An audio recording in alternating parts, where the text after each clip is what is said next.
Hi mga Mima Loves ko, today birthday ng aking nonchalant boyfriend and we book here at 20 something studios. This is a self-portrait studio here at Quezon City. Pwede kayong mag-book through online, Instagram.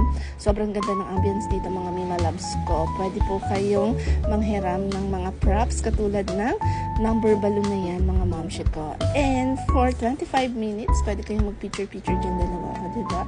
Kunwari sweetie ang dalawang yan pero lagi nag-aaway yan. Charis! This is not my first time here at 20 something studio. Nag-photoshoot na rin ako dito last December and talaga namang ang ganda ng service nila dito mga Mima Loves ko. After namin mag-picture-picture mga Mima Loves ko, nagsimba muna kami dito sa Quiapo Church of course and we went here at SM Manila para i-claim yung passport ko. Yes, may dagdag valid ID na rin ako sa wakas. Charis! Bumili na din ng hair color sa Watsons and of course hindi mawawala yung pagtingin niya sa mga baby.